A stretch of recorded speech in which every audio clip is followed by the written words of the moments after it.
We accumulated a lot of knowledge, but the brain is still a mystery. In the case of autism, you need personalized treatment because autism is characterized by neurodiversity. So this means that our games have to be tailored for every person. What we are learning from this study is that autistic people like technology, and we can use technology for neurorehabilitation. Welcome to the Metautism podcast, where we're diving into the vibrant world of autism and championing inclusive education and employment. Join us as we explore innovative strategies, share inspiring stories, and analyze groundbreaking initiatives that celebrate differences and advocate for a future of equal opportunities. Let's get started. Hello. How are you? Welcome to another episode of Metautism podcast. I'm your host, Clara, and today I'm speaking with MD, PhD, Miguel Castelo-Branco. He is a full professor at Faculty of Medicine at University of Coimbra in Portugal. He's also a researcher in the field of neuroscience, and he holds many valuable roles. Some of them include he is a scientific coordinator of the National Functional Brain Imaging Scientific Initiative in Portugal. He's director of Center for Biomedical Imaging and Translational Research. He is the deputy director for research in ICNAS, or the Institute for Nuclear Sciences Applied to Health at the University of Coimbra. He is also a member of executive board of FPDA, that is Portuguese Federation for Autism, who are a valuable partner, incredible partner on this project, Green A CVT Metautism project. He is also vice president of APPDA, that is the Portuguese Association for Developmental Disorders and Autism of Coimbra. And last but not least, one of his super important roles, maybe some people consider it the most important role in their life, and that is he's a father of young adult who is also on the autism spectrum. So we will see his perspective not only as a researcher and scientist, but also as a father. Miguel, welcome to the show. Thank you so much for the opportunity to have this conversation. I'm super excited to hear your opinions, your experiences, your research notes, but maybe we can start way back in 1994. That is the year when you got into your PhD studies, and that means that you are over 3 decades involved in neuroscience, in research. You also have experience as doctor. So could you maybe take us through all of that and explain the shift and the progress that happened in your field of science in that 30 and more years? Yeah, thank you so much for this question. Neuroscience has always fascinated me since I was a medical student. I actually wanted to become a neurologist. And the last 3 decades, we have accumulated a lot of knowledge. But to be honest, there is still something in the essence of how the brain works that we don't understand. So we know much more than we knew 30 years ago, but there is still a lot to learn. And actually, it's quite interesting that 30 years ago, I went to a lab in Germany trying to understand how the brain integrates information. You know, we are overwhelmed by a lot of sensory information in the world, and sometimes it's difficult for us to integrate everything into a single representation of the world. And it's quite interesting that this very same research question is very much related to autism, which is a field where I work now as a scientist, but also as an association member and as a father. So it's quite interesting to see that many things that started 30 years ago now converge into my current research path. We accumulated a lot of knowledge, but the brain is still a mystery. What do you see maybe as the biggest progress in your career, or some research that you're most proud of? So one of them actually relates to the autism spectrum. Autism is very mysterious because we don't even yet have clear biological marker. So one could say there was a lot of progress, but we are still lacking the marker. There was a lot of investment in genetic research, also in imaging, that's a field where I work, but we still lack that marker. But in some genetic conditions that are inherited, of course, they only represent a very small proportion of autism cases. There was an hypothesis. You have some neurons in the brain, some cells, some are excitatory, others are inhibitory, and there is a disorder called neurofibromatosis type 1, which is also a model for the autism spectrum. And in the animal model, people suggested that the inhibitory transmitter, which we call GABA, was impaired. And we were the first to show that in people, in humans, this is correct, that there is an impairment of this system. And then knowing that there is this impairment, we are now thinking about ways of treating this impairment. So this was one of the discoveries. It was published in a set of papers that I'm proud of because we were able to prove in humans a mechanism of a very specific genetic disorder that also has symptoms that are comorbid with autism. So that's one that I'm proud of. Another one is related to a disorder that is related to autism, which we call obsessive compulsive disorder. So people with autism tend to engage in repetitive behaviors, in compulsions. So that's something we are actually now studying. And in that disorder, we could identify the mechanism that makes people lose control. When you go and check your oven too many times, people with obsessive compulsive disorder, there is a brain mechanism that should break these repetitive behaviors and that it's not working. So that's another discovery that it's also related to autism that I am quite proud of. Regarding clinical trials, especially for medical devices, you have a vast experience in that and also in telerehabilitation approaches and so on. So maybe could you take us behind the scenes on how does your research or clinical trials look like and why are they so important? Okay, because we want to bring solutions to the families. In autism, I said before that there are no biological markers that we can say with this biological marker you are or not autistic. The diagnosis is mainly based on questionnaires and observation. And regarding treatments, pharmacological treatments are just for some symptoms, so there are no drugs for autism. We also work a little bit on that. We are involved in a big European project called AIMS2 trials, where some drugs are being tested, like tianeptine and others. In fact, for the disease I mentioned before, there is a drug called lovastatin. It's a statin. So these drugs that people take for lowering cholesterol, maybe they could have some benefits, but still we have nothing concerning drugs. Many are being tested and we try to collaborate in these endeavors. But regarding brain-computer interfaces or games, you can train. What we want is that people with autism gain competence, become more autonomous. And autistic people have a big potential to learn. So that's our philosophy. So we develop basically two lines of research. One is game development, to train cognitive abilities. One that we are quite proud of, we call it a travel train game. It was published, and we were actually contacted by several schools to transfer this into the community. So this game trains people to use public transportation. They are given maps. It's a virtual reality game. And then they have to take a bus, go inside the bus, validate the ticket, decide or not to change path. There are a lot of social challenges inside the bus, like you have to see where to sit, not to bother other people. So we are actually now working on a social part of this game, how people interact inside the bus. So our challenge, because I'm an academic, our challenging now is to find investors and companies, or maybe ourselves creating a company. That's exactly at the point where we are, to bring these things accessible to people. Because in the case of autism, you need personalized treatment because autism is characterized by neurodiversity. So this means that our games have to be tailored for every person. So this is a concept we are trying to introduce in our games. And I think it will replace therapy, not replace therapists, but a therapist cannot stay 6 or 7 or 8 hours a day with a person with autism. And rehabilitation requires many hours. That's a concept that comes from neuroscience. So these games, we call them serious games.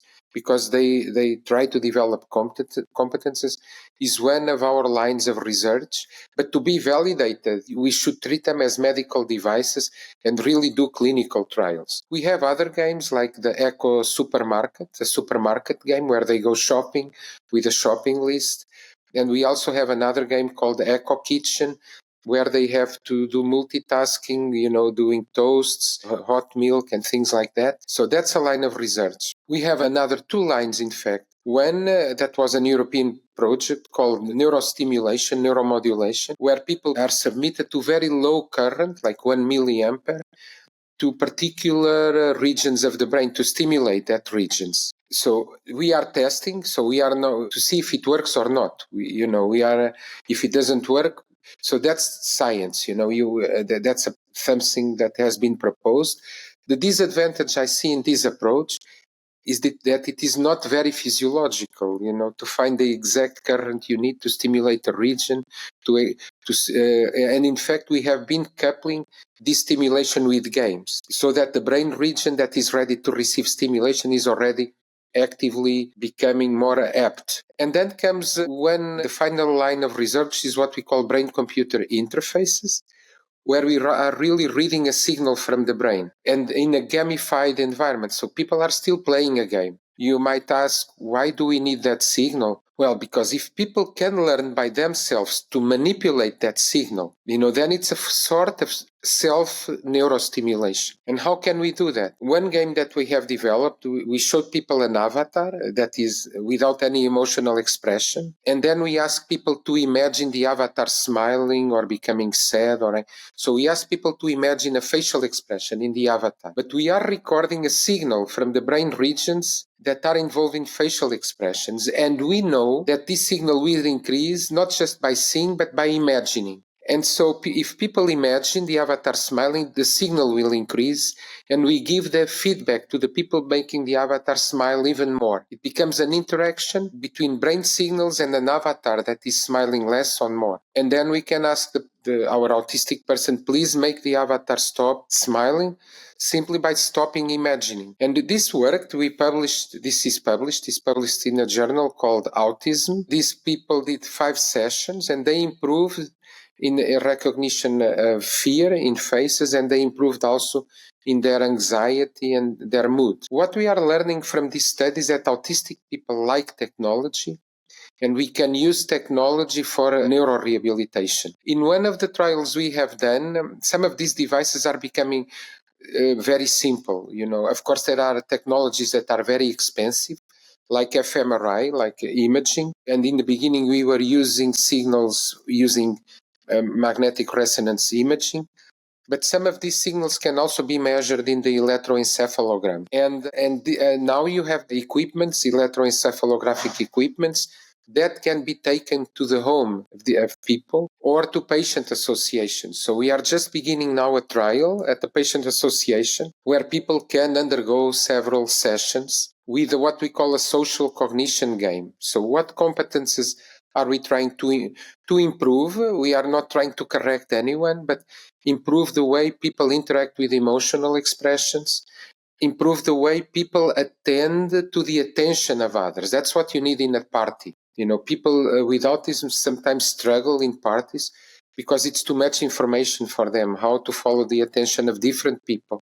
So these are competences that we also train. We call that social attention, or how people engage together with someone else in attending to the same objects. We call this joint attention. So in these games or brain-computer interfaces, we try to focus on competences that people need to learn. And in this trial, in the patient association, we reverse the game. So what we do is we tell a person with autism, there is an agent in that computer that knows nothing about the social rule, when to follow the gaze. And so based on a brain signal, an error signal, they just have to look and detect whether there are errors or not. And then based on the error signal that comes from the brain, the agent starts learning.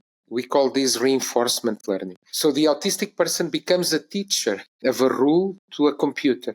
And that's very motivating. And this is very important. We are working not just with learning of skills, but we're learning with motivation, anxiety, and mood. And that's why we call the gaming part the serious games. To summarize, we are working with drugs a little bit, but we are mainly working with games, brain-computer interfaces. But there are many psychologists in our group, so we are also trying other forms of trials. So, for instance, we have a PhD student doing family therapy. So the whole family comes, and there is a therapy called narrative therapy for the whole family to try to improve the family dynamics and the way the person of autism perceives the interactions, the role of the mother, the father, siblings. And this is a very interesting project because we have people from all over Portugal coming to this therapy. So for us, it's even surprising to see how important people feel that improving family dynamics is very important for the autistic person. And so this is the type of research we are doing related to clinical trials. But also now you mentioned your son, and I want to ask, what does that relationship look like? How does he impact your work, or how does your work reflect on him? That's a very interesting question. I became interested in neurodevelopmental conditions before he got the diagnosis. So that's a long story, but I have to be short. But just by observing him, I get lots of intuitions to my research, I have to say. And I'm a medical doctor. I talk a lot with other medical doctors. It's quite interesting when you have lots of hours to share with a person with autism. And my feeling is a child, like in a half an hour in a consultation once a year, is a completely different perspective from a father that maybe just watches 1, 2, or 3 kids with autism for many hours. You get different insights, you know. And in fact, it's really contributing to the way I think about autism, even about the neuroscience of it. What are the brain systems? The way he uses his attention or not. So, that now there is a big discussion on neurodiversity, on cognitive styles. There are people with autism traits that can manage almost without help, which is an interesting concept.